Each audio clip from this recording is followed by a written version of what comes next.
Hey, welcome. So you've worked your whole life and now you've got Medicare, that safety net you've absolutely earned. But what if it could be more than that? Today, we're going to talk about how to turn your Medicare coverage from just an insurance card in your wallet into a really powerful tool for a long, vibrant life. We're talking about grabbing the steering wheel and becoming the CEO of your own health. You know, for a lot of people, the healthcare system feels less like a safety net and more like this tangled, confusing spider's web. It's just endless appointments, bills that make no sense, a new pill for every little symptom. It's a lot. And it makes you ask a pretty big question. Is this whole system actually designed to make you well, or is it just designed to manage your sickness? As we're about to see, the answer is, well, it's complicated. And this quote right here, it just nails an uncomfortable truth, doesn't it? You can have the best insurance on the planet and still not feel great. So today, we're going to dive into that gap, that space between just having coverage and actually achieving real, true health, right down at the cellular level. It's the difference between just managing your decline and actively building up your vitality for the years to come. Okay, so here's our game plan for this explainer. First, we'll look at the two sides of the coin, Medicare as a blessing and as a potential trap. Then we'll get practical and clear up your options. From there, we'll pull back the curtain on the overmedicalization trap and the hidden dangers of some tests. But then we get to the good stuff, showing you the powerful alternative, the path to cellular health, and how you can step up and be the CEO of your own well-being. So let's jump in. Medicare, is it a blessing or a trap? Well, the truth is, it can be both. It really all depends on your mindset. Are you going to be a passive patient, or are you going to be the active CEO of your health? To get to the bottom of this, we're going to look at the work of two incredible thinkers, an MIT scientist and a UCLA medical professor, who both took a hard look at the system and said, wait a minute, something's wrong here. So on one side, you've got Raymond Francis. He's an MIT-trained scientist who nearly died from what he called the best medical care money could buy. He basically used his scientific brain to figure out how to heal himself and ended up creating this revolutionary new model for health. And on the other side, you've got Dr. Robert Lufkin, a UCLA professor who, even though he did everything by the book, still got hit with multiple chronic diseases. Both of these brilliant guys discovered that the standard medical path has some pretty big flaws. Okay, now this is the core idea from Raymond Francis, and it's huge. After looking at thousands of studies, he came to a wild conclusion. He said there aren't thousands of different diseases. There's only one disease, cellular malfunction, and it only has two causes. First, deficiency. Our cells aren't getting enough of what they need, vitamins, minerals, oxygen. And second, toxicity. Our cells are getting way too much of what they don't need, things like processed sugar, chemicals, or even chronic stress. This one simple idea, it's a total game changer. All right, before we go any deeper down that rabbit hole, let's get super practical for a minute. If you want to challenge the system, you've got to speak its language first. So let's decode that whole alphabet soup of Medicare into some simple, clear choices. Probably the easiest way to wrap your head around this is to think of it like a restaurant menu. You've basically got two main entrees to pick from. The first one is Original Medicare, which is run by the federal government. The second one is Medicare Advantage, and that's offered by private insurance companies. All the other letters you hear about, like Part D for drugs or Medigap, those are just side dishes you can add to your main choice.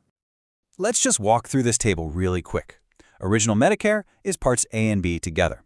Part A, that's your hospital coverage, usually free. Part B covers you doctor visits, and you pay a monthly premium. The huge upside here is you can see pretty much any doctor in the country who takes Medicare. The other option is Part C, or Medicare Advantage. This is an all-in-one plan from a private company. It bundles A, B, and usually your drug plan, Part D. The pro, you get extra perks like dental or vision. The con, you're stuck inside a local network of doctors.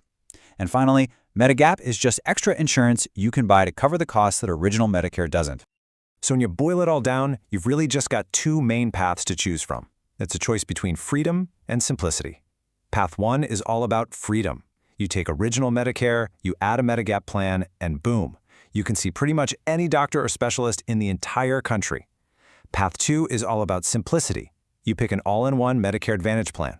It's often easier to deal with, comes with those extra perks, and it's a big but, you have to stay within their specific network of doctors. Okay, so now you get your options. But let's talk about a hidden danger that exists no matter which path you take. Why do so many people, even with great coverage, end up on this treadmill of treatments that never really makes them well. This, my friends, is the overmedicalization trap. So here's the fundamental problem, the design flaw in the whole system. It's mostly built on what's called a fee-for-service model. What that means is doctors and hospitals get paid for every single test, every procedure, and every prescription they give you. There's a huge financial incentive to do things to you, especially once you're already sick, but there's almost no financial reward for keeping you from getting sick in the first place. And Raymond Francis does not pull any punches about how dangerous this is. When we only treat the symptoms, a pill for high blood pressure, another one for cholesterol, we never stop to ask, hey, why are these numbers high to begin with? It's like we're just silencing the body's fire alarm without ever trying to put out the fire. Francis argues this isn't a path to health. It's a business model for managing disease. And look, this isn't just a theory. This actually happened to Dr. Robert Lufkin, a top medical school professor. He did everything right. He ate what he thought was a healthy diet, he exercised, he went for his checkups, and he still got multiple chronic diseases. It was this personal crisis that forced him to face the lies he'd been taught, and had even taught other doctors, that these diseases are just a normal part of getting older.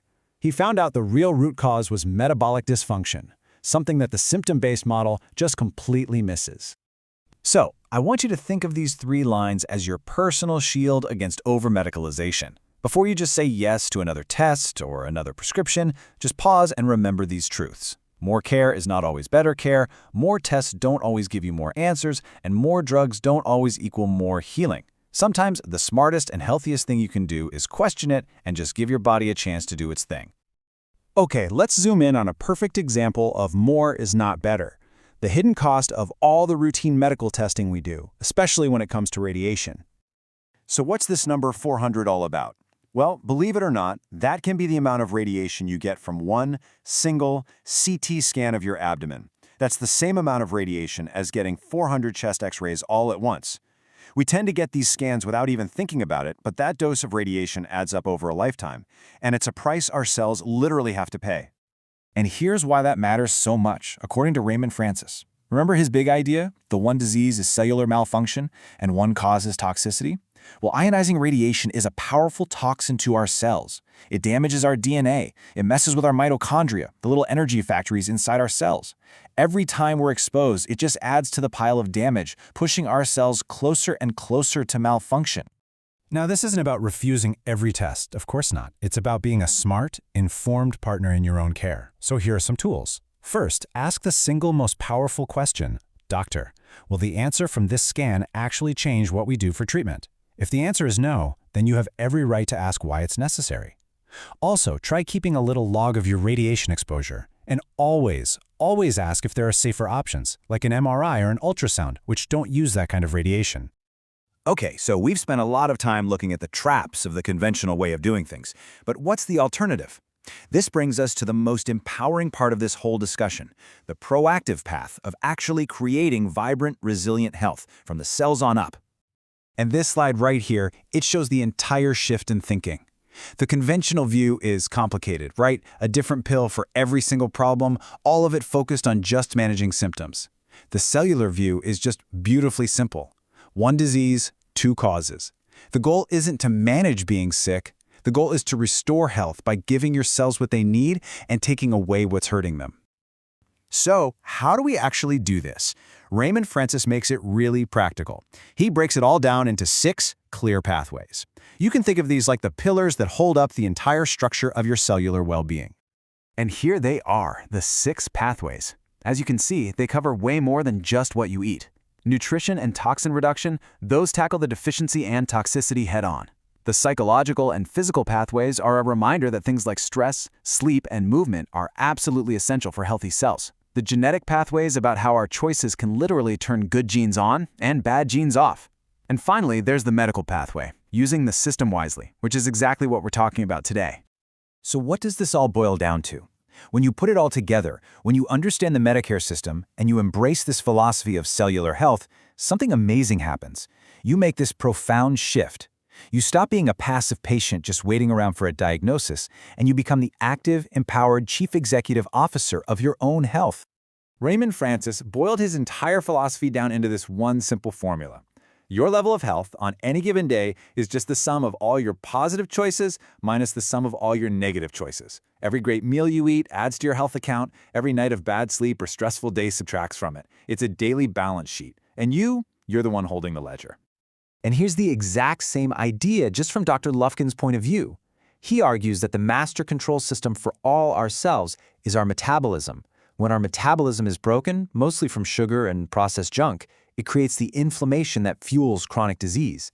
But his message is full of so much hope. When you focus on fixing your metabolism, the diseases, they often just take care of themselves.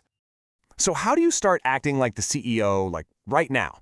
First, get organized. A simple binder with all your records puts you in charge of your own story. Use the mymedicare.gov website to track your claims and see what's actually being billed. And always review your plan during open enrollment. Your needs change, and so do the plans. And most importantly, change the question you ask. Stop asking, how do I manage this? And start asking, why is this happening? And what's the root cause? I want to leave you with this really powerful idea from Raymond Francis. This is the ultimate goal. Not to fight disease, not to manage symptoms, but to build a body that is so fundamentally healthy, so resilient down at the cellular level, that disease just can't get a foothold. It's a completely proactive way of thinking. You're not fighting sickness, you're creating health. And so, that brings us to the final question. Your Medicare card is an amazing tool. It pays the bills. But it can't build your health for you. It can't make the dozens of little choices every day that create strong, vital cells. That power and that responsibility belongs to only one person, the CEO, you. Thanks for watching.